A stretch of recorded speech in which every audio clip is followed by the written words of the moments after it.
നമ്മുടെ പൂന്തോട്ടങ്ങളിൽ അലങ്കാര സസ്യമായും ഔഷധ സസ്യമായും സ്ഥാനം പിടിച്ച ഒരു സസ്യമാണ് മുറികൂട്ടി.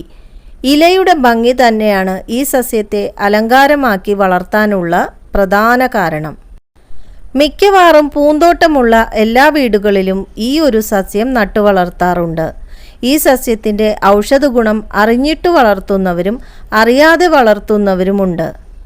സ്ഥലപരിമിതിയുള്ള ഫ്ലാറ്റിലെ ആളുകൾ പോലും ബാൽക്കണിയിൽ ഹാങ്ങിങ് പ്ലാന്റായും ഇൻഡോർ പ്ലാന്റായും വളർത്തുന്ന ഒരു സസ്യം കൂടിയാണിത്. തെക്കുകിഴക്കൻ ഏഷ്യയിൽ നിന്നുള്ള ഈ സസ്യം 30 സെൻറ്റിമീറ്റർ വരെ ഉയരത്തിൽ വളരുന്നു. നിലം പറ്റി ശാഖകളോടുകൂടി വളരുന്ന ഈ സസ്യം ബഹുവർഷി സസ്യം കൂടിയാണ്. 6 തൊട്ട് 10 സെൻറ്റിമീറ്റർ വരെ നീളം വയ്ക്കുന്ന ഇലയുടെ മുകൾ വശം പച്ച കലർന്ന ചാരനിറവും അടിവശം വയലറ്റ് നിറത്തിലും കാണപ്പെടുന്നു. അതുകൊണ്ട് തന്നെ ഈ സസ്യം റെഡ് ഐവി എന്നും മെറ്റൽ ലീഫ് എന്ന പേരിലും അറിയപ്പെടുന്നു. പല സ്ഥലങ്ങളിലും പല പേരുകളിലാണ് ഈ സസ്യം അറിയപ്പെടുന്നത്. മുറിയൻ പച്ച, വൂണ്ട് ഹീലർ എന്നീ പേരിലും ഈ സസ്യം അറിയപ്പെടുന്നുണ്ട്. വൂണ്ട് ഹീലർ എന്ന ഈ സസ്യത്തെ സംസ്കൃതത്തിൽ വ്രണരോപിണി എന്ന് വിശേഷിപ്പിക്കുന്നു. പലതരത്തിലുള്ള വ്രണങ്ങൾ ഉണക്കാൻ കഴിവുള്ളതുകൊണ്ടാണ് ഈ സസ്യത്തിന് വ്രണരോപിണി എന്ന പേര് ലഭിച്ചത്. അക്കാന്തേസി കുടുംബത്തിൽപ്പെടുന്ന ഈ സസ്യത്തിൻ്റെ ശാസ്ത്രനാമം ഹെമിഗ്രാഫിസ് ഓൾട്ടർനേറ്റ അഥവാ സ്ട്രോബിലാന്തസ് ഓൾട്ടർനേറ്റ എന്നാണ്. വലിയ ശ്രദ്ധയൊന്നും ആവശ്യമില്ലാത്ത ഈ സസ്യത്തിൻ്റെ പൂക്കൾ വെള്ള നിറത്തിൽ കാണപ്പെടുന്നു. ഇലകളാണ് ഔഷധത്തിന് ഉപയോഗിക്കുന്നത്.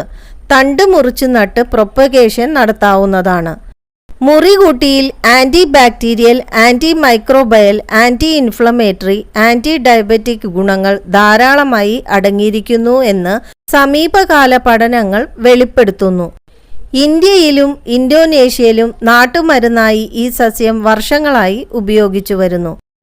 ആയുധങ്ങൾ കൊണ്ടുണ്ടായ മുറിവുകൾ അല്ലെങ്കിൽ മറ്റേതെങ്കിലും തരത്തിലുണ്ടായ ചെറിയ മുറിവുകൾ ഉണക്കാൻ ഈ സസ്യത്തിൻ്റെ ഇല പിഴിഞ്ഞ് നീര് മുറിവിലൊഴിച്ചാൽ പുറമേയുള്ള രക്തസ്രാവം പെട്ടെന്ന് തന്നെ കുറയാൻ സഹായകമാകുന്നു. കൂടാതെ ഈ ഔഷധിയുടെ ഇല അരച്ച് പേസ്റ്റ് രൂപത്തിലാക്കി മുറിവിൽ വെച്ച് കെട്ടിയാൽ വേദനയ്ക്ക് ശമനമുണ്ടാവുകയും മുറിവ് പെട്ടെന്ന് ഉണങ്ങുകയും ചെയ്യുന്നു. രക്തത്തിലെ പഞ്ചസാരയുടെ അളവ് കുറയ്ക്കാനും അൾസറിനെതിരെയുള്ള മരുന്നായും ഈ സസ്യം ഉപയോഗിക്കാറുണ്ട്. നല്ല ഒരു എയർ പ്യൂരിഫയർ കൂടിയാണ് ഈ സസ്യം. അതുകൊണ്ട് തന്നെ ഇൻഡോർ പ്ലാന്റായും ഈ സസ്യം ഉപയോഗിച്ചു വരുന്നു. വിഷഹരം കൂടിയായി ഉപയോഗിക്കുന്ന ഈ സസ്യം ചെറിയ ചില പ്രാണികളുടെ കടിയേറ്റാൽ ഈ സസ്യത്തിൻ്റെ ഇല ഞവടി നീരൊഴിക്കുകയും ഇല ചതച്ച് കെട്ടിവെക്കുകയും ചെയ്യാറുണ്ട്. ചിലരിലെ മുറിവുകൾ, പ്രത്യേകിച്ച് പ്രമേഹ രോഗികളിലെ മുറിവുകൾ ഉണങ്ങാൻ പ്രയാസമാണ്. എന്നാൽ ഈ സസ്യം പ്രമേഹ രോഗികളിലെ രക്തസ്രാവം പെട്ടെന്ന് കുറയ്ക്കുകയും ഇൻഫെക്ഷൻ ഉണ്ടാക്കാതെ മുറിവുണങ്ങാൻ സഹായിക്കുകയും ചെയ്യുന്നു.